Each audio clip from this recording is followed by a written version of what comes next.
What's up, North Nation? I'm Cola Masters, and welcome back to your KNET Daily News Update here on this fine Monday. Your KNET News starts now.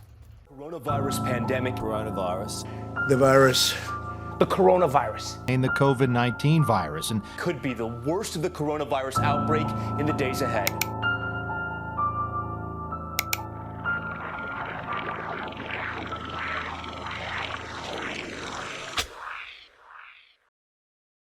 And your KNET News starts. Your KNET News starts. Your KNET News starts. Your KNET News starts. Your KNET News starts now.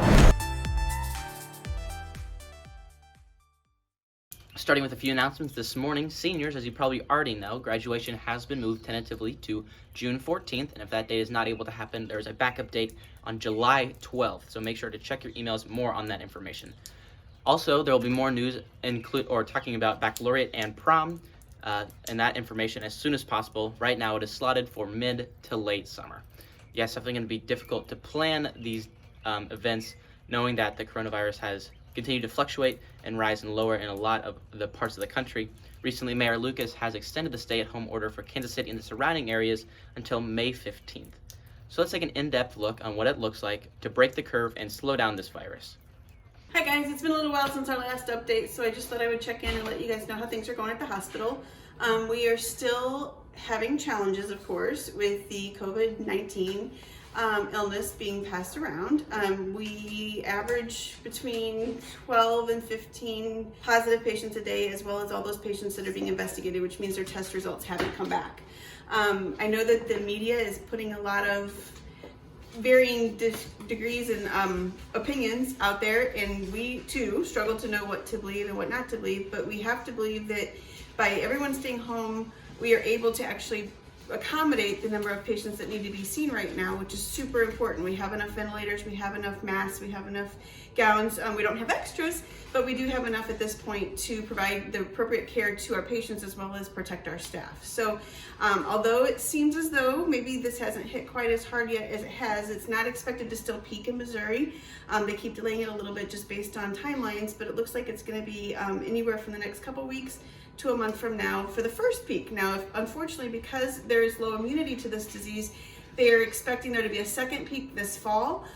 We're hoping that that's not correct, but unfortunately that's what the professionals say, so that's what we're having to prepare for at the hospital setting. So what we're doing is we're asking, if you do have to go out in public, please make sure you're wearing a mask to keep all your germs and saliva and all that stuff inside and not allow other people to get it. If you go out, get done what you need to do. Social distancing is still super important. If you do have to be around people, make sure you have at least 6 feet, if not more, from the person that you're speaking with. But it's so important for everyone's health that we continue to follow the recommendations and guidelines. I know that's hard on the economy right now, and there's lots of questions about jobs, and unemployment rate is going up, so that creates a lot of stress in the environment. So we need to make sure that there's that balance between health and what we need to do for the country to get back to normal. So normal is going to look a little different. The professionals saying for the next 12 to 18 to 24 months, not saying that we're going to be, doing this for that long, but that there will be some different expectations for the public when they go out and do their shopping and that sort of thing. So anything you can do to help keep yourself and your family safe helps us be able to take care of those that we need to take care of. So thank you for all you do. Yeah, thanks, Krisha, for that information on how to break the curve and slow down the virus. We want to give a big shout out to all first responders who are working very hard to be able to slow down this virus. Now moving on to something that I like to do. I get really bored during the day, and so this one thing kind of, keeps my excitement levels up. On Snapchat, there's a story called The Little Tiny Quiz of the Lockdown, hosted by Jimmy Carr. And so basically every day he comes up with 5 general knowledge questions and 5 kind of questions that are all linked together that are basically just random trivia that you'd like to know. And I'm kind of a trivia nerd myself, so what more can a guy ask for than just clicking a button and having 10 trivia questions? So we are going to try something out like that. Let's take a look at some 5 general knowledge questions hosted by a special individual. All right, guys, what is up? We are back now, going to be doing some general knowledge questions. So just a disclaimer, when I first saw these questions, I tried to answer them without seeing the answer just to see how I'd stack up, and I ended up getting 2 out of 5 right. So if you're able to go through the quiz and get more than 2, go ahead and give yourself a pat on the back, because guess what? You're smarter than the average daily KNET Daily Show host. So pretty big accomplishment, I guess. And if you'd like to, after the video is over, go ahead and you can leave your scores in the comment section below, just to see how you rack up against other people, I guess, see how smart you are.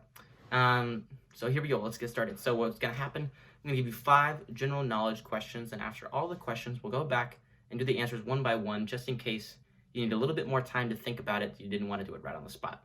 So here we go. The first question of our 5 general knowledge questions. The first one is, what is the only animal that has 4 forward-facing knees? What's the only animal to have 4 forward-facing knees? Kind of makes you think, like, why do animals only have 2 forward-facing knees? Like, what's the deal with that? So, 4 forward-facing knees. Our second question. Now, girls would probably know what this is, guys. If you don't, just take your best guess. The stiletto heel. What is a stiletto? What are the stiletto heels named after? Our third question is geography. Now, I know everyone just give a big sigh because it's so boring, but it's kind of useful in these kind of like instances. So, geography. What mountain range separates Europe and Asia? What mountain range separates Europe and Asia? So, our fourth one.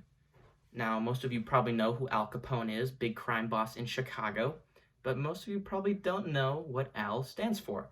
What is Al short for in Al Capone? What is his real name?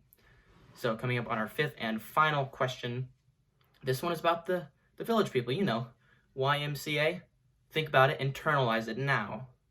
What are 4 out of these 6 classic costumes worn in the lineup of the Village People?